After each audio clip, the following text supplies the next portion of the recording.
Dr. Zellner's work lies at the intersection of urban and regional planning, environmental science, and complexity. She has served as principal investigator and co-investigator in interdisciplinary projects that examine how specific policy, technological, and behavioral factors influence the emergence and impacts of a range of complex socio-ecological systems problems, where interaction effects make responsibilities, burdens, and future pathways unclear.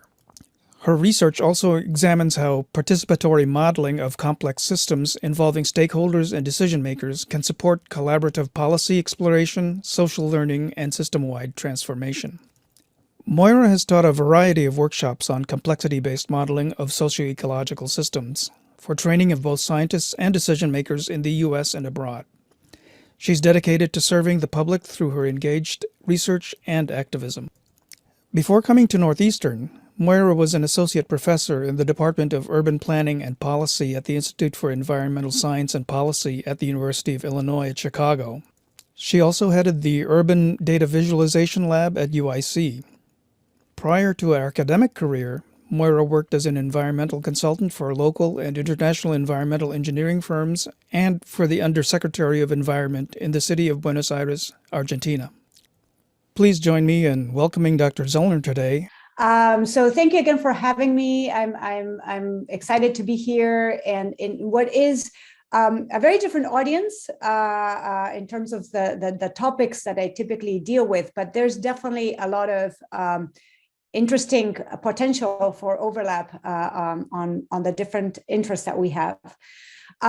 So what I'll present is a little bit of the work that I've been doing, and just to start, perhaps introduce myself with a little bit more detail about my background. Hector read my bio, but so I started as an ecologist. I learned about complexity and complex systems when I was studying ecology in a very conceptual way. I didn't really learn the modeling tools then. And then I went, after working as a professional, as an environmental consultant for a while, I realized that I really needed to know more about the human side of things to be able to inform decision making. And so that's what brought me to the United States from Argentina, and to study urban planning as a social science and a field of practice.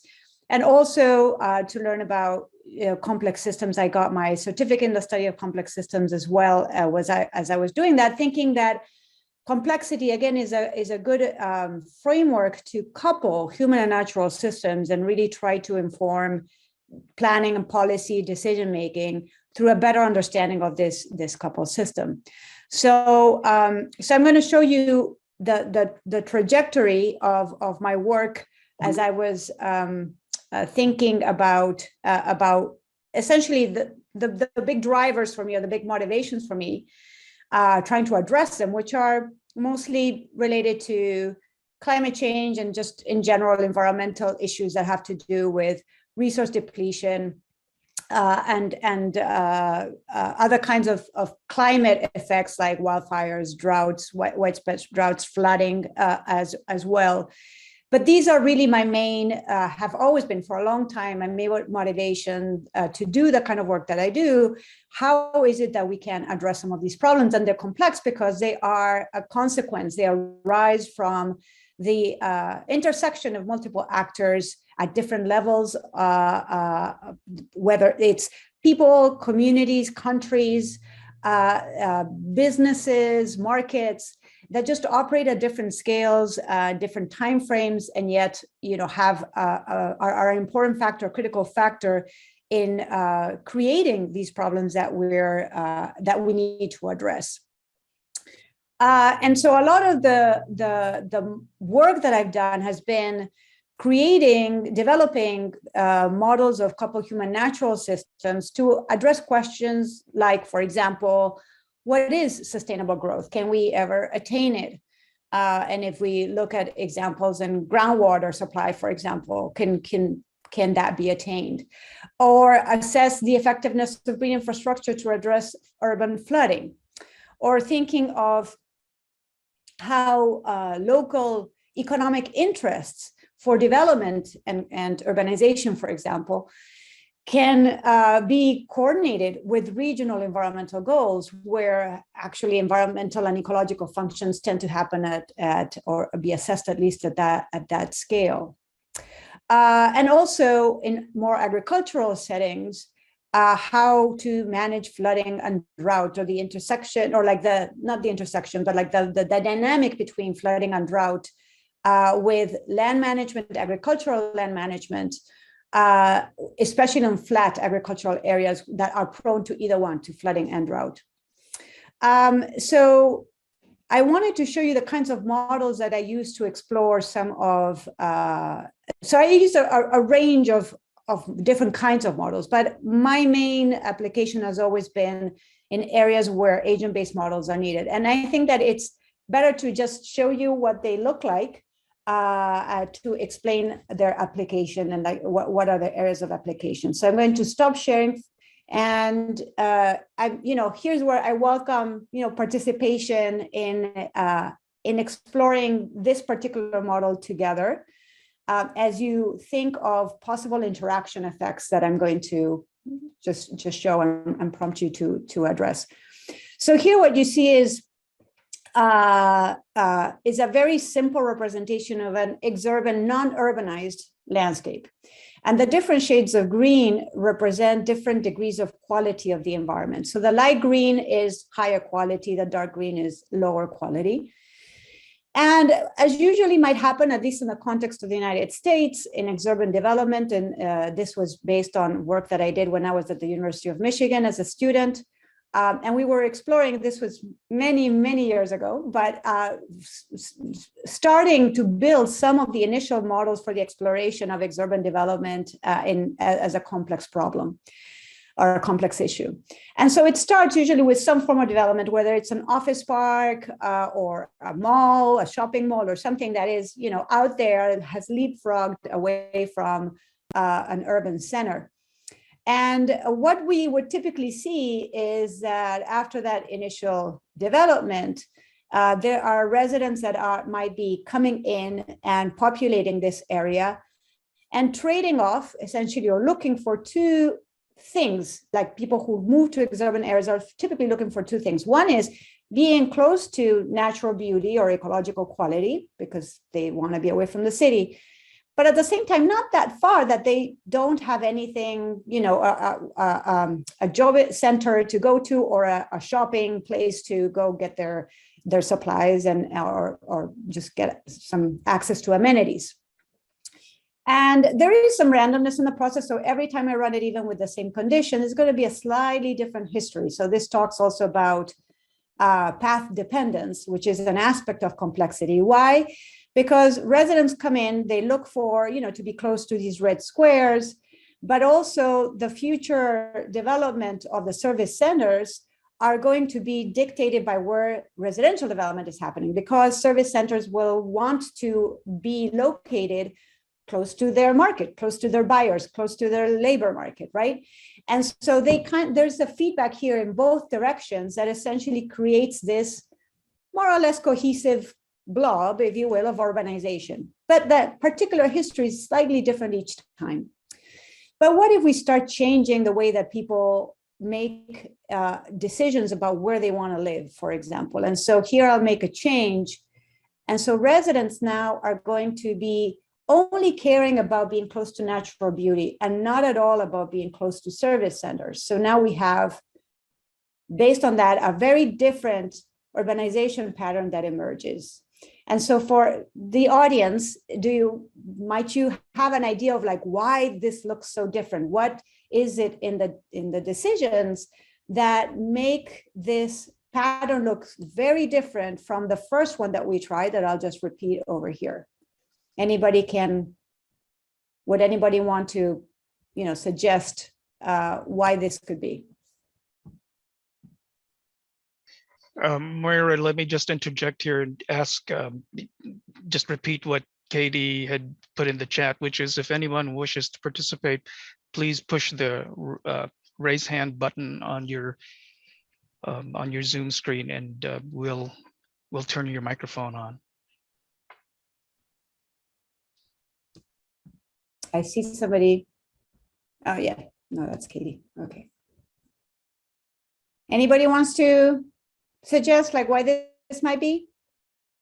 Preferences, it's driven by the environment, even though it's really because of the preferences, right? So they are only looking for places with high natural ecological quality. And because of that, they just follow the pattern of the environment. And so it's different each time only because the environment is slightly different each time. Now let's think of adding yet another kind of feedback. And in this case, I have a switch here that just says that there's a feedback from the environment back into the decision making, in the sense that when there is development, right, there is some kind of environmental deterioration, right? And so what happens when that comes into play in this simulation? So it's this additional feedback. And even with the same preferences as before, now I have a completely different kind of urbanization pattern. What could explain this change from the one that you saw before?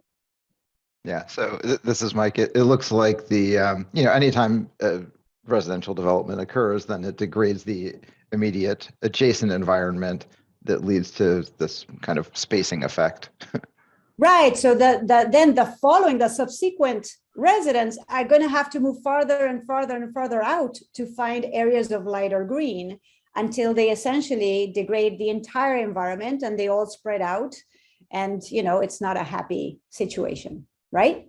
And so these are the kinds of models that I work with. And of course, here they look very much like toy models, but they do convey a story, an important story for us to consider in terms of decision making. What if our development practices were such that do not degrade the environment so much, for example? Then we would have very different patterns. What if, preferences were different and people didn't care as much about ecological quality? Then we have less degradation and more compact, and even, less so if they don't care at all about ecological quality, although we still have some degradation. So there are things to work on or intervene in the system that can then lead to a different kind of outcome and a more desirable outcome, depending on where we intervene. And so these kinds of models allow us to explore those lever points, right? In something I thought that I would share, and again, I haven't worked with this particular model, but I wanted to share with you, this is a software called Netlogo. You can download it for free. And it has a really nice models library that I wanted to share with you, or something that might be more relevant to this audience. And they have like a whole host of examples. And there's one on evolution, and here you go, one on genetic drift. And there's, just very simple models that just illustrate a point. And in this case, the point is that there can be genetic drift, and then like the one particular population that can emerge after a while. And I hope this collaborates with me and shows it in a short time. Otherwise, it might take like forever to settle. But essentially, this is just like random populations of different kinds that reproduce and die. And then one of them, in the end, some of them are going to just disappear, and one is just going to remain as the only kind in the end. And if we look at actually the code for this, I'm gonna let it run. So hopefully now the red one is going to be established. Are we going to see that? Yes, there we go.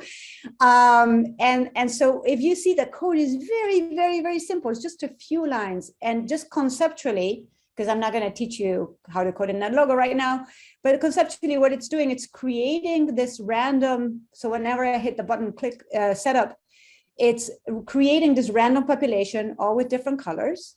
And then at each time step, what it does is that it asks each agent to just move randomly.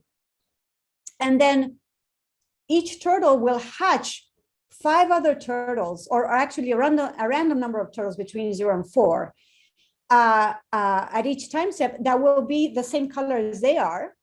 And then some of them are going to die.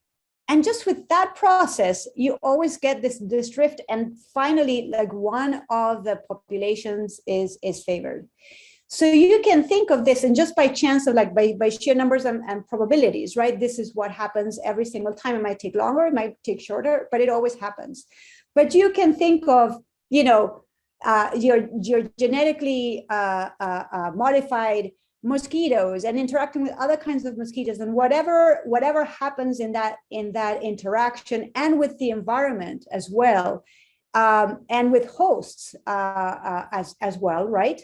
And just see the interaction effects as you change different characteristics of either the genetically modified mosquitoes, the native mosquitoes, the host, or other aspect of the environment. So just to give an illustration of the kinds of models that you can create with very simple mechanisms, but then in the interaction effects, you see some surprising effects that emerge, some path dependency. And again, all of these give an idea of what drivers of the system are, where intervention points might be, what kinds of intervention points, when, etc.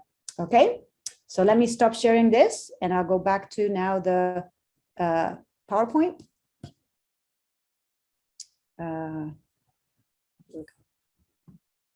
Okay.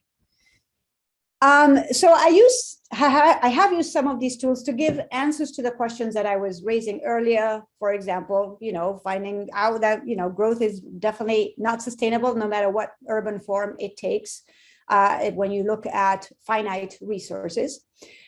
Green infrastructure can help address urban flooding, but up to a certain extent. There are certain thresholds, of course.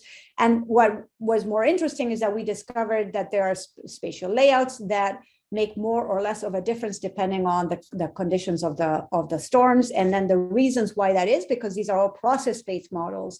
And so we can, by representing process, we can explain then why the patterns or why the results are the way they are, and then think further about, particular interventions that might be more effective.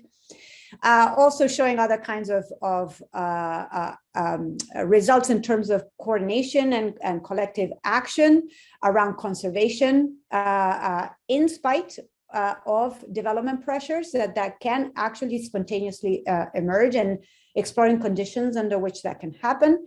And then finally, aspects of adaptation and how adaptation can actually be surprisingly bad for management of water tables in agricultural areas, in flat agricultural areas. So some aspects of things, the research that I've done in all these different areas.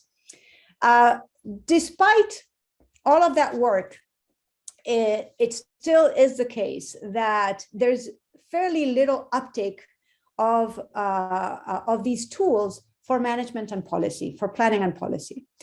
And an explanation for that, or like a pattern that I've observed with my good colleague and mentor Scott Campbell at University of Michigan, is that we see like 3 different stages of incorporating complexity in decision making. So one is that we're all pretty sure that we're in stage 1, at least, in that we all acknowledge that there's complexity in the world, but it's more of a description. And it's not necessarily with a full understanding of how this complexity emerges in the way that I showed you, for example, in the models, right? Where you build in the interactions and then you see how they play out into unintended consequences. So this is in line with the context of like stating things like, oh, cities are complex, but without really explaining why or how or what do we do with it. And so it's more like a symptom. In a stage 2 is where we use complexity as a way of understanding how complexity arises and, really being able to model it and engage in complex systems reasoning with models. And this is where we understand that complexity is a dynamic, is not something that is a snapshot, that we've got to actually evolve it to see what it does. And then in stage 3 is even going beyond that analysis, which is kind of like up to where I showed you with the modeling, and really incorporating it into decision-making and moving from analysis to practice, to implementation. And it's connecting then the interventions with the plausible outcomes in a setting, in a context of participatory modeling, where stakeholders and decision-making makers are incorporated into that process of model building, model testing, scenario testing, and then decision making. So this would require us to move away from this conventional approach where the modeling happens elsewhere. It doesn't happen in the messy world of stakeholder engagement or policy making. And it's supposed to be this neutral or unbiased exercise that is done by scientists in a very separate environment. And because of that, it's also focused on prediction and accuracy, responding to the demand for best estimates coming from the policymaking realm. And so what we end up doing when we do that as scientists is that we end up creating black boxes that few others can understand besides us. And so in this way, the goals then are established in this policy world. The means are explored in the scientific world, but there's not much possibility there for cross-pollination and to actually question our goals, for example, that come from this policy discussion. So it's a very rigid setup that doesn't allow for adaptation and innovation and to actually explore what if we didn't want to grow, for example, because a lot of our problems actually are triggered by the emphasis on growing as a form of economic development. But there are others. We're just not exploring them.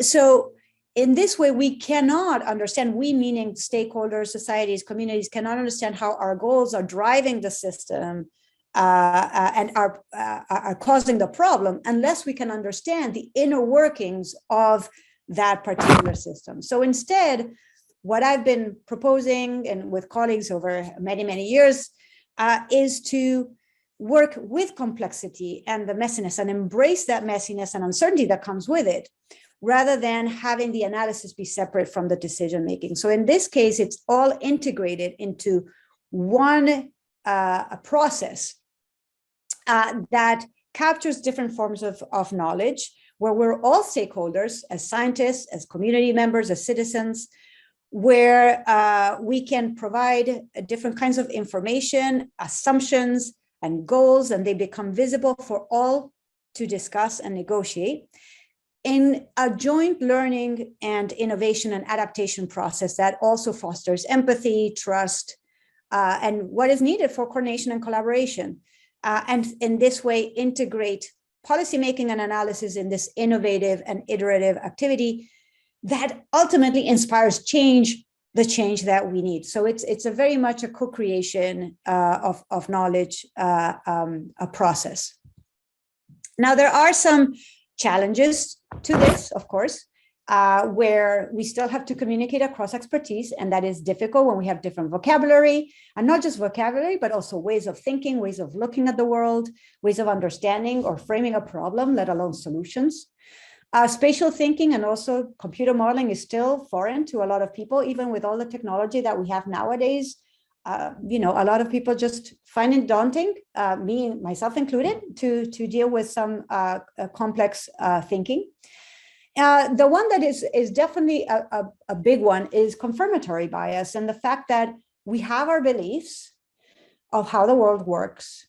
And if we're confronted with either outcomes of simulations or models that do not confirm our beliefs, we are much more likely to just reject that model or those outputs without, because it just doesn't align with what we're thinking. And it can be the best model in the world, but I'll reject it because it doesn't align with my beliefs. And conversely, if I see the results of a model or simulation that align with what I believe in, I don't even bother to inspect that model. I accept it without much questioning because, again, it's aligning with my beliefs. So there's a lot of that that we've got to contend with. And then there's also this aspect, at least within planning, where consensus building becomes the goal. And the problem with that is that it doesn't really allow us to work with differences. And so in order to achieve consensus, if that becomes the goal, instead of being a good decision should be the goal, but instead it's consensus. And the problem with that is that in order to achieve consensus, we tend to dilute our recommendations to the point of being so vague and so general that they are impossible to implement. So an example of that would be, well, we've got flooding, we've got to put infrastructure. Okay, let's try green infrastructure. We have to put it here. Well, I don't want it. Yes or no? Well, we've got to put it somewhere. Well, I don't know where. Well, we've got to be, put green infrastructure, or maybe, well, I don't know, maybe, well, let's just be sustainable. That's something that we all agree. But we are like taking that deliberation up and up and up higher levels until we reach a consensus, but it's not very, very focused or very concrete. And so that is a problem. So this all drove me to the other kinds of questions that I focused on, which is how do we create tools for participation and effective tools for participation and decision making, right? So how can complex systems modeling help us learn socially, collectively, but then also going from learning to planning and really being able to make better decisions? So I'll illustrate with an example here, and here's another one where I will ask people if they can tell me what they think. So what you see here is a representation of one of the landscape of a model that I developed for urban flooding that is called LGrid. And what you see here, these gray things with the yellow dots are streets. These circles are sewer intakes. Each one of these is an urban block divided by an alleyway. And these blocks have buildings in dark gray. And in this case, the landscape is sloping in this direction towards the bottom right. There's an outflow going to the neighborhood downstream. And so what's happening, what's comparing here, it's the same neighborhood, small area of a neighborhood, where this area over here that you see like a little bit darker shaded is constantly flooded mostly because of the land cover and the topography there. But in this scenario over here, we have rain barrels capturing rainwater in all possible areas where there are buildings.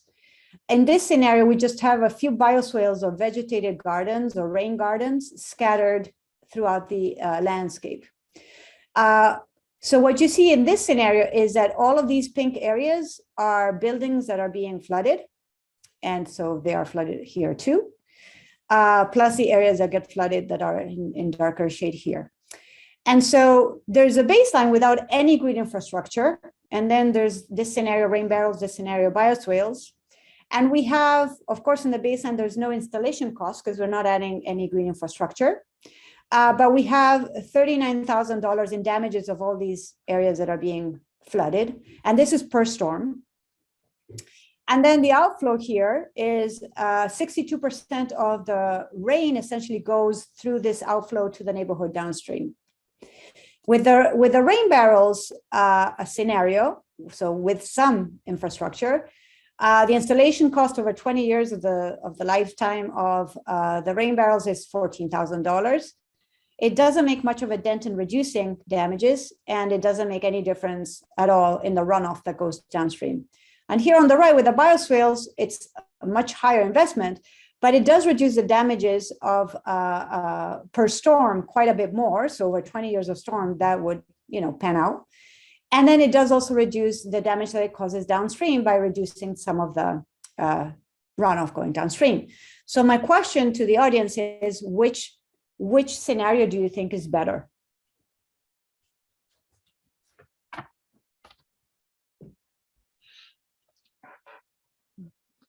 So Moira, just a clarification. These numbers you have here are did you say per storm, right?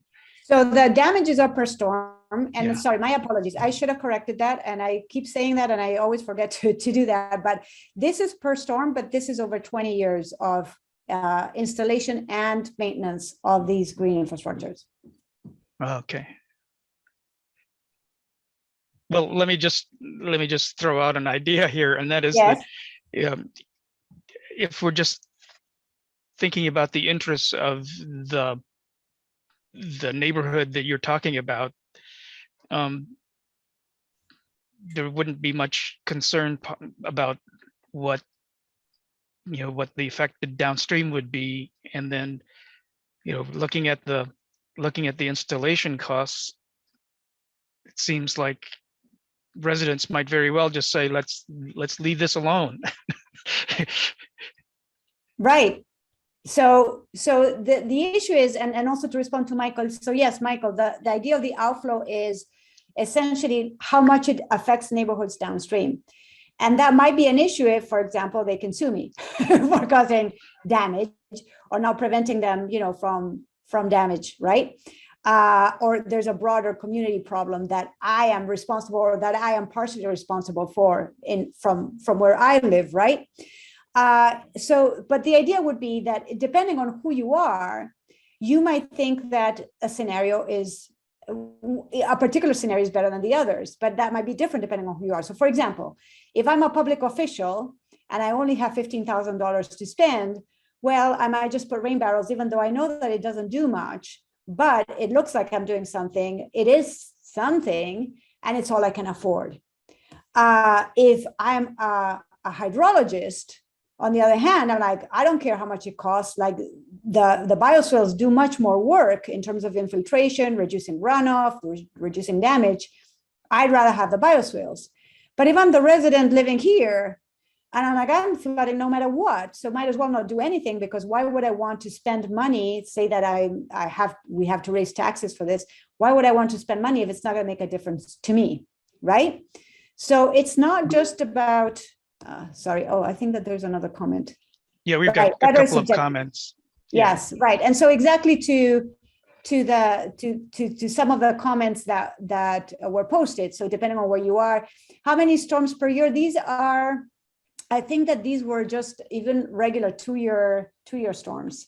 So sorry, not 2 years. These are like just really the smaller kind of storms. And this is modeled after a neighborhood called Blue Island in the south side of Chicago, and there have lots of problems there with flooding. So sorry, going back to this. So simulations alone are not going to give us answers to some of these problems. There are trade-offs. There are trade-offs across variables, and there are different kinds of costs. Who bears them? There are utilities also that may constrain our options of what we can do in space. We all want to do the right thing, but what that is maybe different for different people. And we can let computers crunch data, but the solution space, I mean, I just showed you a small space, but like if we think of larger cities or larger areas with much more heterogeneity and complication, well, the solution space is huge. And by the time we're done computing all of the different options, the conditions might have changed, the values and preferences of people might have changed. People might not trust the output because it doesn't align with their beliefs. So there's a lot of friction in that decision-making space. So we really needed to build support for compromise to happen. And that means that people need to then know where they stand and where other people stand in terms of looking at the problem and the solutions, and then be able to create solutions, test them, and then around that, be able to have informed deliberations of the emerging trade-offs and then make a decision about that. So all of this required changing the platform and changing of thinking of just modeling to participatory modeling and providing the metrics and the avenues for exploration and evaluation. And so we created this modeling protocol that has different components. Let me just quickly check this. So it has different components. So what we created was a mixture of tangible and mobile interfaces for people to be able to present and rank their priorities. So for example, if I'm a hydrologist, I'm going to rank infiltration at the top, and I don't know, maybe costs somewhere at the bottom, because I don't care. I don't know, I'm just saying. The public official might put, installation cost at the top, and might put infiltration maybe second or in the middle. The resident might look at property damage at the top. So they all will have different rankings, and they, in this, as participants that are collaborating around the table, they would each have this mobile app and do their own their own rankings. Then there's this tangible interface, which is a paper map of their neighborhood, which is the representation that I showed you that was digital, that was part of the model. This is on paper, and these little colored things are different tokens that in this case represent different kinds of green infrastructure that then they can collectively use to create different kinds of green infrastructure scenarios that they might want to try. And so our app takes a picture of these scenarios. Once they're done, they say, okay, we're happy with this scenario that we're trying. It takes a picture of that, converts it into an input to the simulation.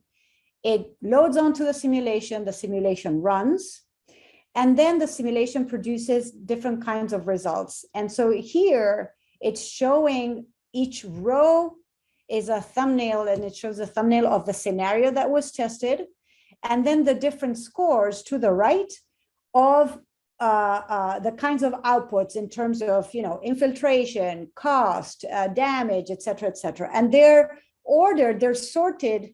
So this is downloaded to each iPad of the participant, and so each participant will see these results sorted in depending on what their preference ranking is. So they'll see first what they care about the most, but they can also scroll and see other kinds of results. And then there's a graphical display of like a composite score for that scenario that uses these weights depending on the preferences and applies them to the scores. And so there's another component of this that allows me to not just say like, okay, this one I like better, this one I like worse, etc., and to just choose your favorite, but it also essentially lets them compare their own scoring to the scoring of other participants. So in this representation, you only have two participants, the policymaker and the pedestrian or the resident. I don't know why we call them pedestrian, but it's the resident and the policymaker.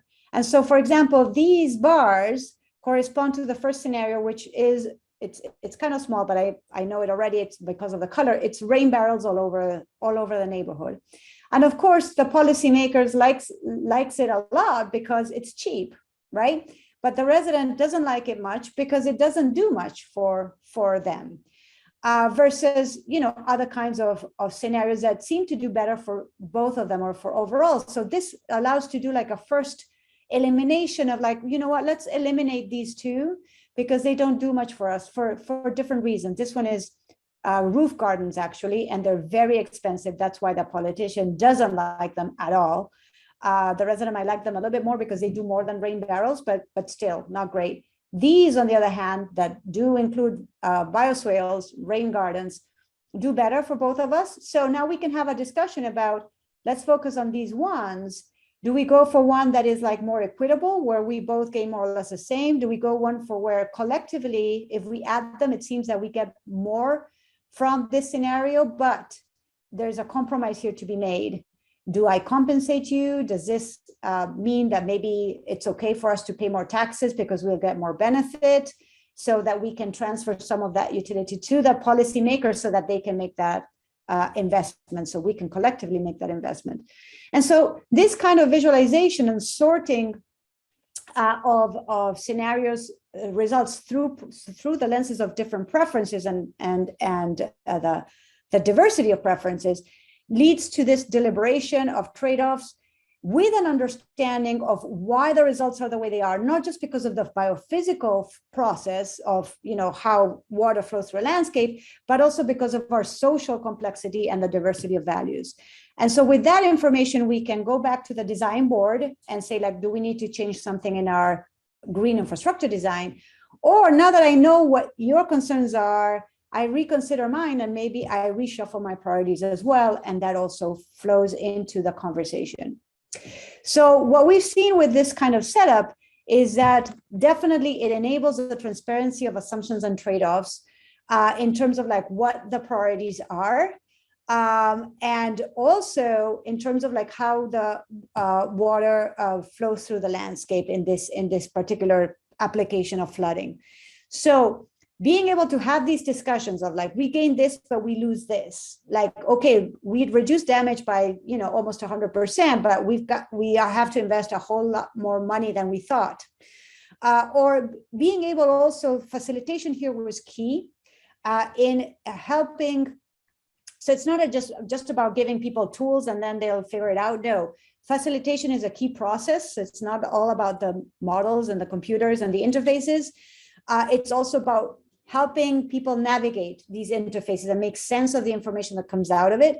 And they were able to engage in this systematic exploration, and just knowing that they could go like full in with a huge expense and investment, and then just start systematically paring back and seeing what that would do, or being able to run multiple simulations because it runs very fast. And so within the time frame of a 1.5 hour workshop, they could actually try different things and run them and test them. By seeing the dynamic simulation and starting to understand what made the water behave the way it did, they were able to start using, gestures and mental modeling to anticipate what a scenario would do.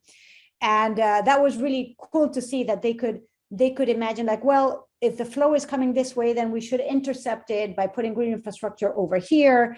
Or also thinking, well, instead of rain barrels, how about underground, water tanks? How would that look like? And even though it was a model, be able to anticipate some of the effect of that.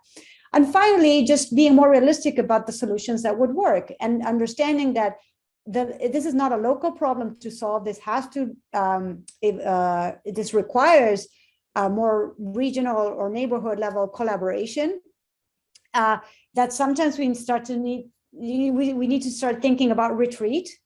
And even though now that's more of a conversation, when we started doing this, it was not at all part of the conversation, yet it came up as part of it, and that it would probably require a mix of approaches in addition to coordination. Another aspect that I wanted to bring here is, how do we know that people are learning? And how do we know that people are planning? And so I'm not going to go too deep into this, but just wanted to show you that we did start working on techniques drawing from the learning sciences to try to identify how people changed the way that they talked about things and what they talked about as they engaged with different tools, and tools becoming more grounded on the reality of the complex problem that they were dealing with. So these are just, just showing coded dialogue of different meetings. So we recorded the dialogue. This one shows like a progression of 4 different meetings, and how people were changing the frequency of the conversation more from, the model and focusing heavily on the model to focusing more on like transferring that knowledge to policy as a way to assess that there's actual useful learning happening that can be used for policymaking. And so this is another representation where you look at the discussions around the model and critiques to the model, but how that has implications for the real world and policy. So what are some of the main takeaways from this? The main point of this is that this whole process of building models and the interfaces and the facilitation structures was all something that we did over time with stakeholders. And that's the most effective way to do it, rather than an aspect of, more of consulting, where we're the experts and the stakeholders are not experts and we build things for them. That is just not very helpful for these kinds of problems. And instead, the more collaborative design of both tools, facilitation structures, and then the whole process of engaging in the solution building space and deliberation is something that we do collectively and needs to be done collectively. Facilitation here, as I said, was critical to be able to synthesize all the information that is emerging from this deliberation. And this is a very hard thing to do when you're doing it on the fly, and you have, like, say, multiple tables, with stakeholders around their own maps and trying to synthesize all of this. So this is an aspect or an area of work that we're still developing tools to support that activity.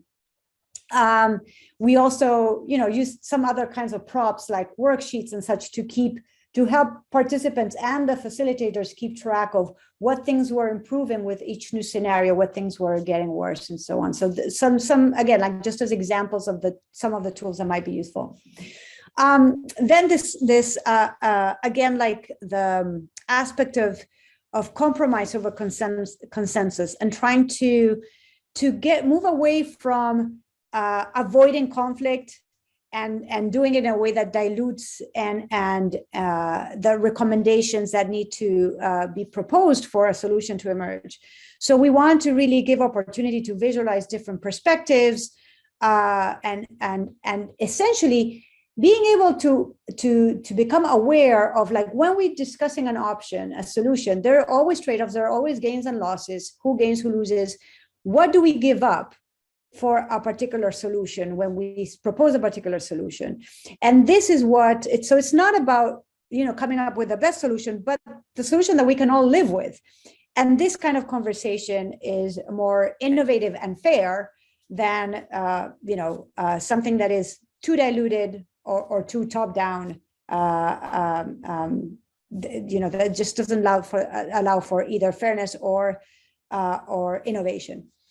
And so we see this as a scaffolded process, a way to start creatively engaging with the problem and solution building before using and understanding other tools. And so it's a point of entry to the problem itself, and like basically ensuring that we have a shared understanding, an understanding that is grounded on science and of what we collectively know, that traditional knowledge or local knowledge as well. So like an integration of different forms of knowledge and being able to then create this shared representation of the problem.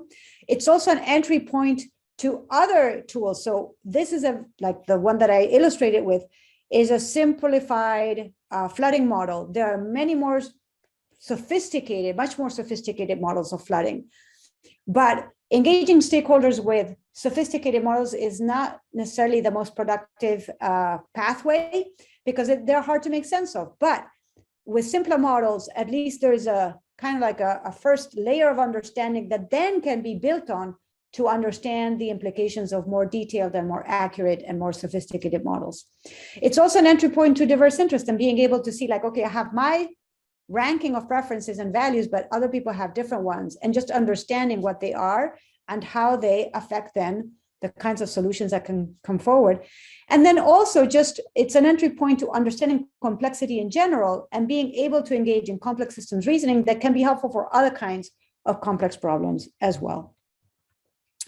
So we're very proud that we won the American Planning Association Academic Tech Innovator Award. For this, it was the inaugural award that we shared with another school back in 2017. And so this is our setup. This is my colleague, Dean Massey, also at Northeastern, and Leila Lyons, who's still at UIC, but like mostly now at the National Science Foundation. And, you know, just like our setup in that conference. So where are we heading? I just wanted to make reference to some of the work that we've published recently in terms of general lessons learned. And part of this was written also with Stephen Gray and Laura Schmidt. Stephen, you've already met. Laura, you're going to meet next week, I believe. And in terms of just synthesizing what is this coalescing community of participatory modelers in terms of what we've learned collectively, and also where we're heading as research agendas for the future for this field of work. And some of the ongoing work that I'm engaged in is developing and scaling up this approach that is very much in person, but of course with the pandemic that becomes hard. But it's not just the pandemic; it's the issue that we are also trying to scale up the effort, and doing this in small workshops at a time just doesn't allow that to happen. So transferring some of this experience online, but retaining that aspect that you have when you have an in-person workshop. So that's why I added like with post-its, what that could mean. But we're in the midst of like, and hopefully we can do like some kind of like a prototype launch in the spring of next year of this platform that we're building that's called Fora AI, and where we see also a role for artificial intelligence as well, especially in supporting the facilitation activity, which is so challenging, and it's even more challenging if we think of scaling this process up. In part of this, again, like what is very important is the assessment of learning, and then also not just learning, but the decision making. Are the decisions that we're making actually good, better, and in what ways are they better? We need to be able to tie what we're doing with participatory modeling with the outcomes in terms of decision making and environmental impacts. And all of this, feeding back into the design then of tools and processes. And for this, of course, we've got to transform the funding landscape, because the funding agencies are still kind of like trailing behind on this as a focus for funding. And, it really should be. It's critical. And why? Why is this critical?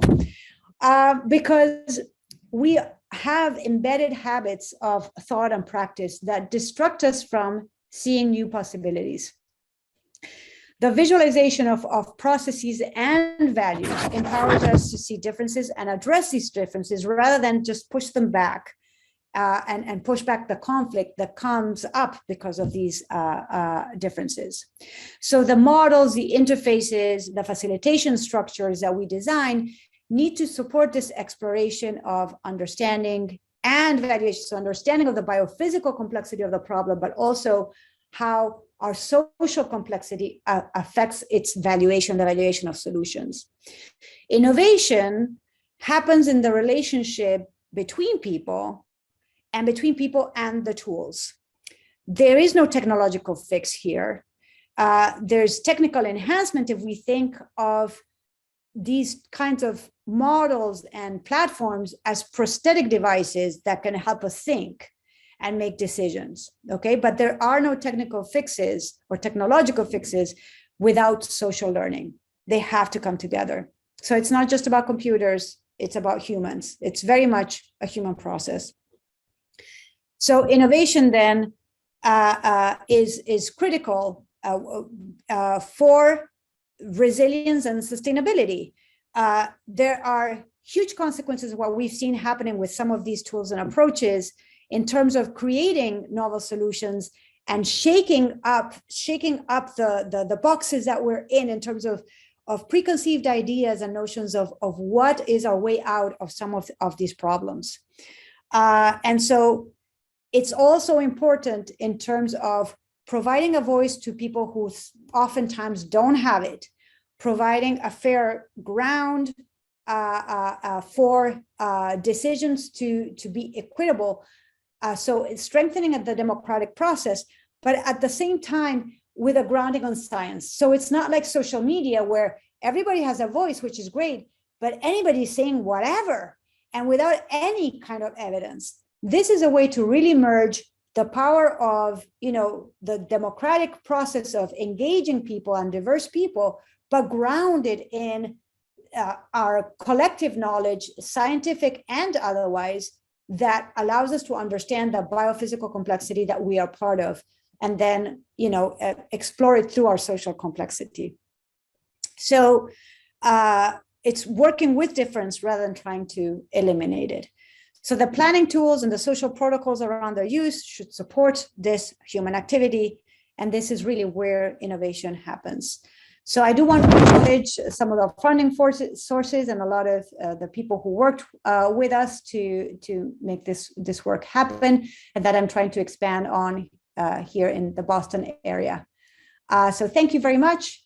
And I would love to hear, from people, where to reach me, but also engage in discussion now. I think we have time, right? Yes, we do. And thanks for a very interesting talk. A lot of people in the audience are really very much interested in this whole area of engagement. And this is very relevant to those interests throughout the development process. I've got a couple of questions of my own, but I want to turn to the questions in the chat. We've got one here from Frederick Akumu, the Ifakara Institute in Tanzania. He asks, would you therefore suggest that decision makers are involved during rather than at the end of the modeling exercise? Absolutely, yes. And in fact, my dream has always been that I would be able to engage stakeholders in, when I showed you the code of the genetic drift, And it's a very simple code, and I can walk you through it. And that we can actually change it together as we speak, as we're thinking of how do we conceptualize, how do we conceptualize this model, but really apply to this particular problem that you're interested in with malaria. And so let's create a conceptual model of what the agents would be: mosquitoes of this kind, people, okay, what are their attributes? What do they do? And with that, go to the code and start adding some of these elements. And bit by bit, understanding how it causes an impact. So I actually did that with a group of stakeholders looking at groundwater supply and groundwater sustainability in relation to exurban development in the Chicago region. And I engaged them, not because they necessarily wanted to, but because they were a little bit afraid. And I'm like, don't be afraid. It's okay. Nothing will happen. It's just like, let's just try it out. Worst comes to worst, there's an error, okay, and we'll see it and we'll fix it. But we did it together, and then they loved it. They were hooked. They were like, this is great, because it was very empowering, because they were actively engaged in the modeling process, in the model development process, and they felt empowered that they could actually do a little bit of coding. And this is not just with the kinds of models that I showed you, but also with the ones that Stephen showed you, with the ones that Laura showed you. That's the idea, to really engage and empower people to at least have some understanding to the level that they feel comfortable. It's not an issue of imposing it on them, because not everybody wants to do it. But to the extent that people want to, and there are different ways to engage and different stages of the process to engage them in. Great. Yeah, actually, that Chicago example that you just now mentioned, and also it came up when we first started to talk, is a really interesting one. And perhaps if we have the time, I'd like you to go into that a little bit more deeply. Sure. But let's see. There is a question, actually, a follow-up question from Fredros. How do you capture aspects such as ethics, culture, and political inclination in this kind of participatory modeling? Is it straightforward to codify stuff, or we just lump everything into some measure of acceptability? Oh, what a great question. That's a great question. So Fredros, can you give me an example of the kinds of ethics, culture, and political inclinations that you're thinking of? And around a problem that will make it easier for me to answer in a way that is relevant to your question. Yeah, Fredros, if you raise your hand, we'll turn your mic on.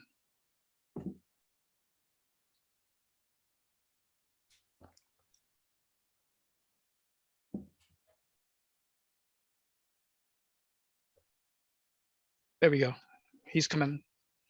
Oh, all right. Thanks. Yeah, thank you so much. So, examples of the ethical questions.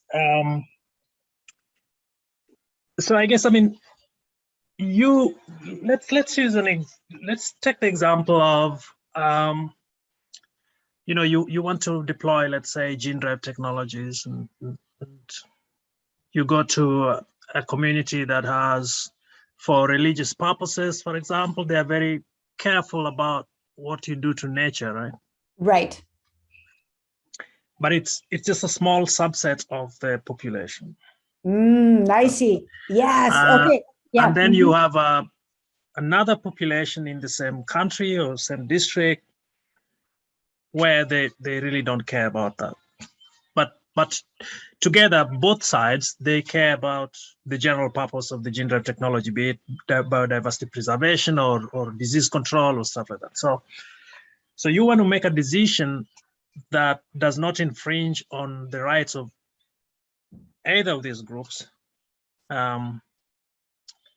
So I wish I had a clear ethics question about but that's perfect. But let's use that as an example and just see, how do you capture? Do you just send out a questionnaire and see where the central tendency is and put this in the decision making, or how do you do it? Yeah. So I think there are definitely no unique answers to this.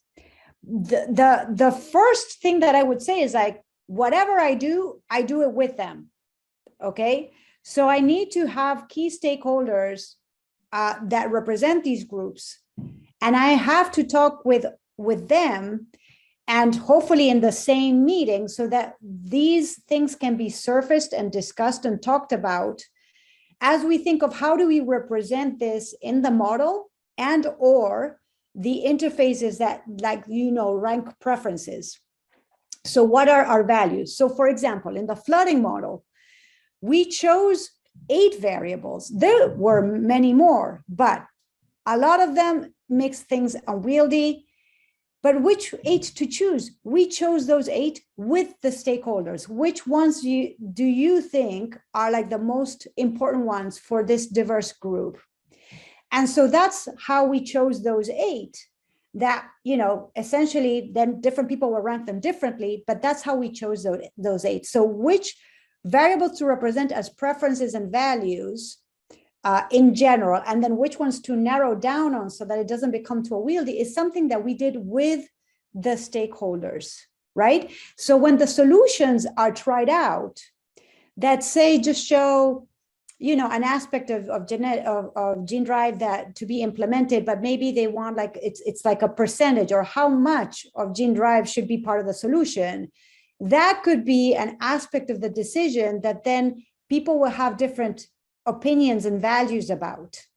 Okay, and so that could be a way to represent it, right? But whatever that situation ends up being, it's something that's going to be defined collectively with key stakeholders representing these groups to see what makes sense, what is relevant, but also just to make it explicit and visible for everybody, right? So that it's part of the conversation when we do the more widespread workshops with a broader set of people. And then you can have something that is more like the community concern profile. So each person can fill out their concern profile, and then you can see if everybody did, what does that look like? What's the distribution of those concerns across the entire population? And then use, you can also classify, create types of concern profiles. And so you can evaluate solutions through the lens of that distribution of concerns as well.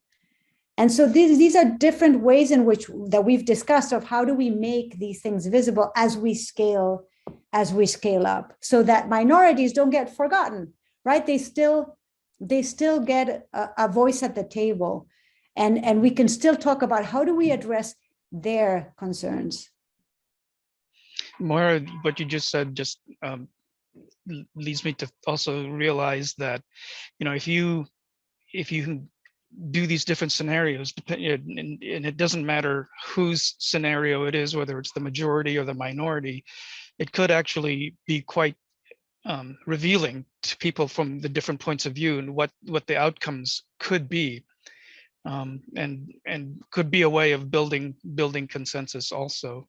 Exactly. At least to be able to, and who knows, maybe, it's what the minority proposes and it ends up being great for everybody. I mean, so it's a way of really just allowing for a richer conversation and a fairer conversation to happen. And that's where innovation comes in, right? Great. So, Fredros, I hope that addressed your question. Yeah, it does. Except I remember that in your conversation, you also mentioned that you don't want consensus to be the goal.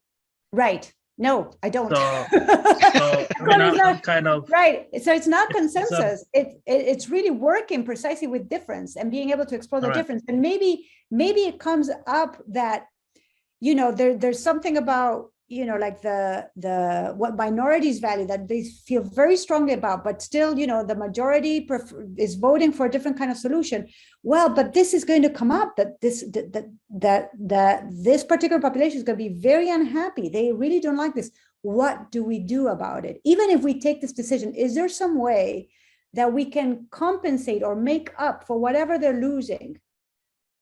And so at least that conversation can happen. Otherwise, we just don't see it. And we don't do anything about it, right? Yeah, thank you so much. Thank you. Great. Hey, thanks for participating, Fredros. That was great. Yeah. I also now I've got a question from Mike Santos. He asks, how do you handle models with substantial uncertainty in a participatory modeling setting? In the example you shared, it seemed like there was a relative confidence in the precise and accurate predictions in the flooding model. Absolutely. Great question. That's a tough one because we are not used to handling uncertainty, at least not in our society. Maybe in different societies, yes, but not in ours. We don't like it. And when I've worked with, for example, groundwater models, which are much more uncertain than flooding models, it becomes hard, but it is a way precisely to bring into the conversation what uncertainty is and how to handle it. So a colleague of ours in RAND Corporation, Rob Lempert, he's worked a lot. He's a leader in decision-making under deep uncertainty. And that's kind of like the framework that we use in terms of, we're not looking, and he would say, what you want is not good predictions, what you want is good decisions, right? And so it's not about making models more and more accurate. It's about learning how to deal with the uncertainty and testing policies against those uncertainties. So given the range of uncertainty that you can have in a system, what policies tend to be more robust in terms of rendering the desired goals or close to the desired goals versus other policies that might be very, very good and optimized under a very narrow set of conditions, but don't work well in an uncertain system, right? And so again, even without accuracy, it's a way of engaging participants into understanding where the uncertainty comes from, why it's inevitable, why it's there, and then also what kinds of policies work better and can we tolerate. So what level of uncertainty can we tolerate and what level of robustness can we accept to handle that uncertainty. But this is something that has to be like really learned, especially in our society. So following up on that, Moira, so what I'm understanding that you've been describing thus far has been kind of, getting community engagement and participation and sort of conceptualizing the model and understanding the different potential policy outcomes. How far do you take that in terms of the participatory aspect of it? Does it go all the way to settling on a decision? Ideally, yes. So, for example, the example that I show you with the dialogue or like the evidence of learning and stuff, that was just resulting from one single workshop of an hour and a half. Imagine this as a practice where you have this as an ongoing, iterative, evolving process where each workshop is self-contained in that, you explore something with a model, etc. But then you get something out of it, you learn something out of it, and then you have other questions and other things that you want to explore. And so you continue the iteration. So if you were able to do that, how far we could go. And what we had is it that and that's an important aspect too, that each workshop, each event that happens around this process has to provide something to the stakeholders and the participants involved. They learned something new that they didn't know before. They saw something, or they were able to voice something and get something back from that they had. That it's not like just a one-way thing. No, everybody gets something out of that, of each one of those meetings and engagements, right? And so the idea is, once they engage, they see that they get something out of it. Like what we've seen happen is, well, we want to keep going. We want to keep playing with this. Can I take it home? It's like they want to take it with them, right? Which, of course, in the setting that we had, which was now 6 years ago, they couldn't do it. But that's why we're building this platform online to really just let people continue this also asynchronously and on their own if they want to, or even collaboratively, but online, right? And so that's more flexible that way. So actually, we do have time. It looks like to actually go deeper into that Chicago story, because I think I found it very intriguing, and I think a good way of illustrating this process that the audience could benefit from, because it gives them a real life example. Could you spend some time describing that? So which aspect do you want me to describe? Well, I think, how you involved the different stakeholders, and how they managed to, visualize the situation, and how you actually got them to overcome some of their suspicions about who's involved and who is leading this whole exercise, and getting them to actually develop some kind of trust in the process as well. Yeah, so it was interesting. So all of this started really because back in 2009, we had some stimulus funds through the government. The Illinois Environmental Protection Agency, and they were looking at that time to have green infrastructure be a stormwater management element, and they were actually thinking of including it in regulations. And so they asked us to look into the problem. And so what they asked for really was like looking at ordinances and such, and come up with an ordinance. I said, well, why don't we actually do some modeling? Because we don't know really the effect of green infrastructure. We're assuming that it's good, but there are many things that we need to understand, and like how it really works in a landscape and stuff, and like to what extent it can do something, So we took the opportunity to create this model to explore that question. And we created that model very much in consultation with the hydrologists, so Howard Reeves being one of them in the U.S. Geological Survey, and also the engineers working in the Metropolitan Water District of the Greater Chicago area. And so we just wanted to make sure that at least the hydrological things that we had in the model were relevant, were appropriately represented. It's very much simplified. It's much more parsimonious than any of the other, complicated, sophisticated models that are out there. And yet it recreates the kind of behavior and hydrological behavior that you would have in an urban area, with flooding. So it was really neat to actually talk to the engineers when we came up with we came up with some of these scenarios, and we see that there are these spatial differences. So space and spatial layout matters.